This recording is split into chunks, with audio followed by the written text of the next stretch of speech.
Frequency Podcast Network. Stories that matter, podcasts that resonate. As you'll hear today, I am far from an expert on generative artificial intelligence. When ChatGPT and DALL-E and the other AIs first became available, I played around with them like we all did. They were interesting. I tried to get ChatGPT to write the fantasy book that I've been waiting 13 years for a certain author to finish himself. The result was not great. But it was fun for a while. I just never found a practical use for them, personally.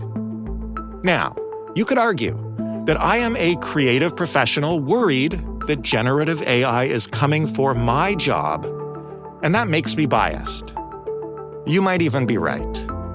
There is certainly a type of backlash to the tech companies pushing this technology as the next big thing that can seem bitter or personal or dismissive. But you know who isn't bitter or personal or dismissive? Gigantic investment banks looking to make gigantic profits.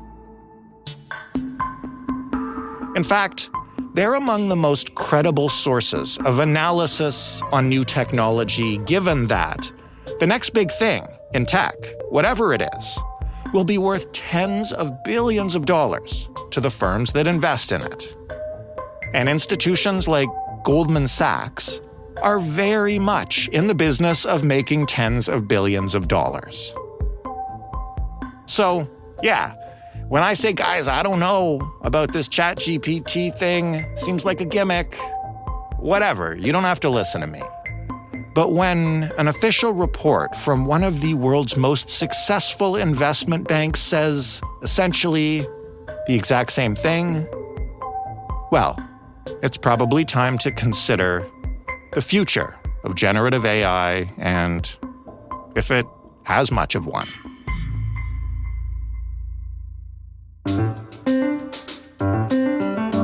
I'm Jordan Heath Rawlings. This is The Big Story.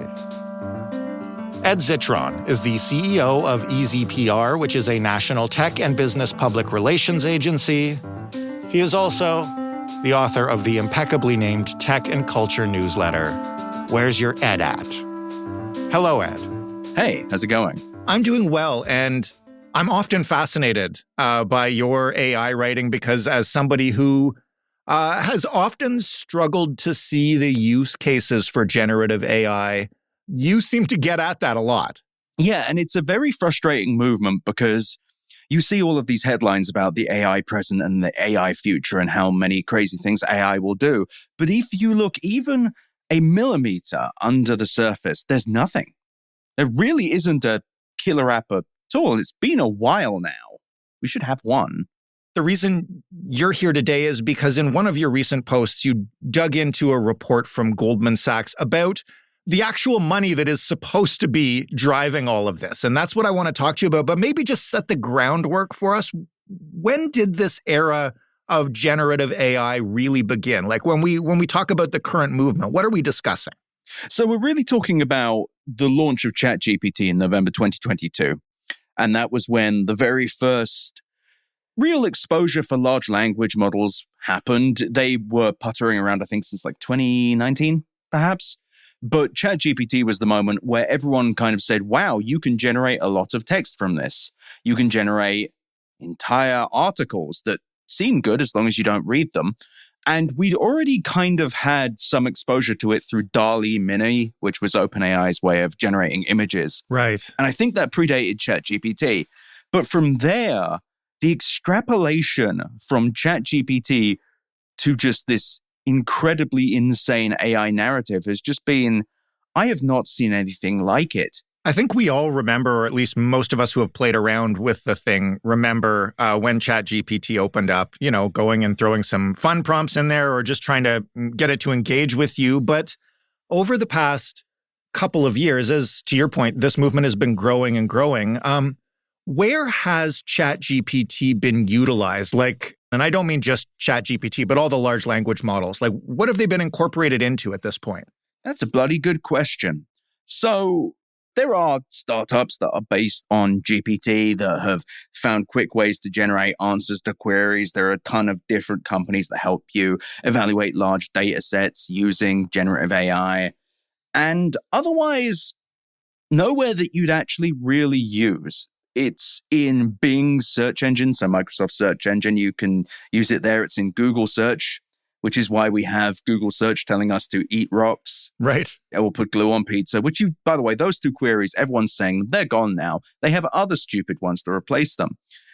When you're thinking of a major movement like this, you can usually point to something and you can't hear. And it's so strange. It's so bizarre. It's very reminiscent of both the cryptocurrency and the metaverse movements, two things that I refused to compare it to until recently because those ones also had no killer apps. You had a bunch of money, but you didn't have anything to really point to. Mm-hmm. The users are not there, but also in this case, really neither are the products other than ChatGPT. I think everybody who's messed around with ChatGPT and the language stuff knows that, yeah, it's not advancing very fast. But what about images and video? I mean, judging by like Sora and some of the stuff that at least that I've seen shared online, it does appear to be a lot better than it initially was. Okay. I mean, that's cool. But to do video at the scale where you would actually be able to replace anyone with it, you would also need to like eliminate hallucinations from large language models, something that has been repeatedly proven to be impossible. You would also have to get over the fact that it takes 20 minutes to process a 3 to 20 second clip. Mm-hmm. The other problem is both in the case of images and videos. Well, videos are just extra-normally expensive. That's why only a few people have access to Sora. But when it comes to images, you'll notice that a lot of them look very similar, and that's because they're running out of training data. They don't actually have distinguished training data because all of these models require so much data to train on that they basically all kind of look and sound the same. And this is going to be a problem again across all large language models. There is no avoiding this. These models are not built to be unique or creative. They're built to steal. And so you can look at these things and be scared. You can look at these things and say, they're coming for me. But again, how much better are they than 6 months ago or a year ago? And the answer is not much better at all. And also to scale in the way that they need them to will require them to do something entirely different. They would have to be able to get over numerous issues with mathematics. One of the things that I've constantly heard about this, since this became such a big business concern, is it's only going to learn more. It's only going to keep getting better as, I guess, it crowdsources improvements from the world. So in the 2 years since then, what kind of progress has this model, but also other LLMs made? Some progress. I do not think my experience with ChatGPT today is dramatically different to that of the one in November. And important to note, I had clients that were doing generative AI like 6 months before ChatGPT came out, I should probably mention. But on top of that, these models have improved. They give faster, more accurate answers. Some of them are really multimodal, so you can point it at a picture of something. You take a photo of something and you can say, okay, what is this? And sometimes it will even get it right. But that's the problem. Sometimes. Do we even have a way of quantifying just like how much money and time and promise has been sunk into this kind of AI by venture capital and by, we're talking about huge companies like Microsoft and Apple? The estimates are somewhere in the hundreds of billions to $1 trillion over the next few years. I think Microsoft's probably put tens of billions into data centers. They became Oracle's largest client for data center build-outs. You can look at NVIDIA's numbers as well. Like, we are looking at hundreds of billions. I think that that's a fair and safe one to call. Why would these companies put so much money into this if the use cases are, sort of as minuscule as you describe? Like, Apple is not a stupid company. The overall reason they're doing this is because big tech has run out of ideas. And when I say ideas, I mean hypergrowth markets.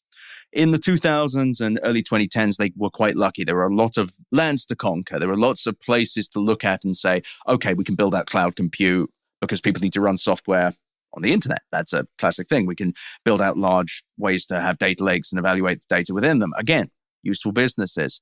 But since about 2015, tech really hasn't had a new $100 billion, trillion industry that they can point at and spill money out of. And during this time, management consultants and MBAs have poisoned the tech industry at scale. Sundar Pichai, CEO of Google, McKinsey man, Sheryl Sandberg, former COO of Meta, McKinsey, Larry Summers' Department of Treasury, CEO of Amazon, Andy Jassy, MBA, replaced with Amazon Web Services by another MBA, who was then replaced by another MBA. The point I'm making is the people building tech are no longer running the tech industry. As a result, the people at the top are just thinking, what does growth look like? How do we get growth? Growth, growth, growth. What sounds like growth? AI sounds like something you can sell for growth. And it's something you can dedicate a lot of money to and say, look at all the things we're building. Look at how big and sexy this is going to be. Right. And because these people don't build anything and they're career product managers, MBAs, management consultants, what have you, and they have no participation in any of the production, they don't experience problems, thus they don't really solve them. Give us a sense of what Goldman Sachs is looking for when it looks at AI and why we should take that seriously. So Goldman Sachs back in late June put out a report called Gen AI, Too Much Spend, Not Enough Output, something along those lines. And when Goldman Sachs, global investment bank, puts these things out, it's them saying something they already know and have likely taken action on. They've probably already made the trades or what have you. Do not believe they're doing this out of the kindness of their hearts. That's not how investment banks work. Right. What they're doing here is trying to signal to the markets that they're concerned about something. In some ways, probably even trying to signal to the tech companies, hey, have you thought enough about this? But also, they're trying to get ahead of a story they're scared of. They're trying to make it clear that Goldman did not totally fumble the bag. After spending quite a few months, by the way, and actually over a year, putting out reports saying Gen AI could do things based on the flimsiest work ever. It's just stuff like, if generative AI creates a new job we don't know about, it will do this. This report, though, is grounded in hard, cold facts, full of interviews with a guy called Darren Acemoglu, who's a very well-known economist, talking about the lack of productivity gains, the lack of GDP gains. If Goldman is putting this out, then people need to be scared. They need to be scared about generative AI. I've been saying a lot of this stuff before. A lot of the things they've said now I fully agree with, and I love my biases being confirmed. But of course, at the same time, they're making the same argument, which is this is costing so much money and it's not doing enough. It's not doing nothing, but it's also not doing enough, even close to enough, to justify the incredible expenditure.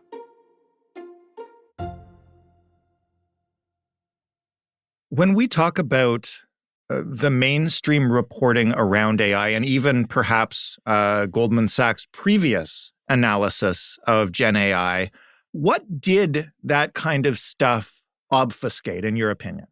The thing that these stories obfuscate is that they haven't really got a business plan yet, and they haven't for a while. Everyone's kind of carrying water for these companies and saying, well, when this happens, when obviously AI gets good enough to do this, as a result, thing will happen. And it's this big gap in the middle. It's this big, nasty gap. Again, compare it to the metaverse. Oh yeah, the metaverse will be big as long as we have a helmet I can put on that overtakes my senses and allows me to move through 3D space that's realistic enough that I don't feel sick being in it. Yeah, as long as they solve that very large problem, we should be there, right? We should be fine. What's that large problem for Gen AI that it could solve theoretically and make all this work? Oh, this is a good one. It's when it becomes sentient. Oh. It's when it is able to do human-level reasoning and theorizing, then it will be amazing. So once we make the computer come to life, generative AI is going to be so good. And by the way, generative AI cannot do that. It's maths. It's all maths. To do what OpenAI is claiming it could do, it's utter fantasy. Why do so many people think it will eventually get there then? Because they do. Because when you have to accept the fact that it won't, you have to accept the fact that billions and billions of dollars and thousands of headlines have happened that say it will.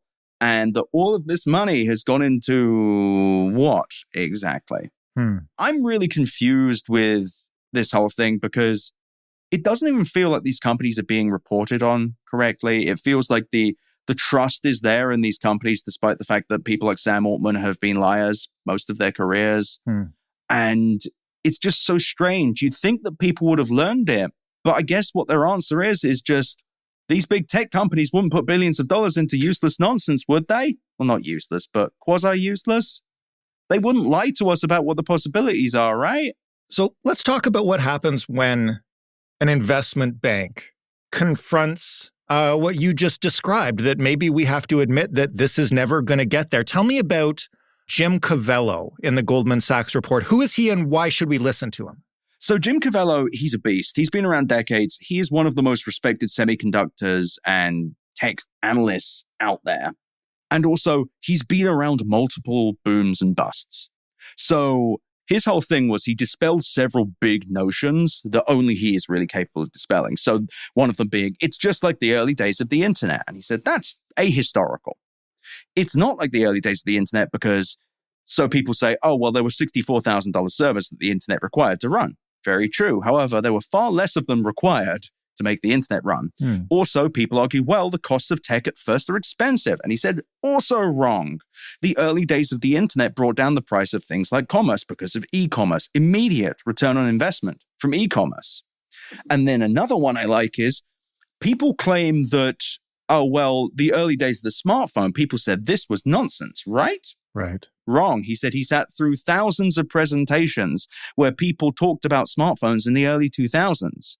People were already theorizing, saying that smaller GPS radios could allow you to do things like have ongoing map services on a mobile device. And he said that you would see these roadmaps for the future of smartphones that matched exactly what happened, fairly accurately at least, and that no such thing exists with AI. There is not actually a roadmap that this maps to. Where does this go?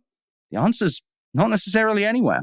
And the other thing he says, which is very important, is he said that the capex for this is going to be about $1 trillion between utility upgrades, server acquisition, basically all the involved costs of generative AI. Then asks a fairly simple question, which is, what is the $1 trillion problem that generative AI solves exactly? And the answer is there really isn't one. Does he conclude that this is a bubble then? He's hesitant to, but basically says it. His argument is that big tech is full of FOMO right now. Everyone's afraid of missing out on the big boom and that they're kind of married to it. If they pull out of AI now, their stock will drop because the markets are stupid. But he also argues that generative AI can only really go further in the event that it can solve complex problems, which it is not built to do. And that is probably worse than saying it's a bubble, because he's just saying it doesn't do the thing. And his argument is that it doesn't make humans smarter. It just makes them quicker at acquiring data. And also that if everyone can do this, if everyone can actually just get AI and do exactly the same thing, there isn't really any leg up for any company. Those building it, they're all building on the same training data. They're all building very similar products. So where's really the advantage? Where's the cool tech, the thing you can sell? Where is generative AI's NVIDIA on the software side? And the answer is nowhere. If it is a bubble, given the way the tech economy is structured around it at this point, can anyone afford for that bubble to burst, or might money simply continue to get pumped into it because there's nowhere else to put it and this can't end? So Mr. Cavello makes a point. He says it's going to be another 12 to 18 months because the AI story is still selling for stocks. But once it pulls out, it's going to be brutal. And he doesn't really talk to what would happen next. But the reality is that the people that are going to get hurt are at the top of the stack, the big tech companies, for two reasons. Number one, they put billions of dollars into a thing that will leave them with a bunch of graphics processing units used for crunching the numbers. A bunch of that for no reason. They'll have these massive unused data centers. They will have spent all of this money and all of this time in something that doesn't really make them any money. They're going to see their stocks punished. On the lower end, this is going to lead to a vicious, like 20, 30% decline in these stocks. On the higher end, we see Sundar Pichai or Satya Nadella fired. So Sundar of Google and Satya of Microsoft. And you're going to see a lot of venture capitalists deeply embarrassed, but also the next step is the problem, regardless of how bad it is. What is there after generative AI? There isn't anything. They don't have a next step. They don't have a way of expressing growth to the market. And as a result, I believe that these companies that at least one big tech company is going to get savaged. I think we see Sundar Pichai get fired. He's been on the AI train outside and inside of generative AI for a while. And I think that he is the one on the chopping block. I think Satya Nadella is also weak because he so deeply tied himself to OpenAI.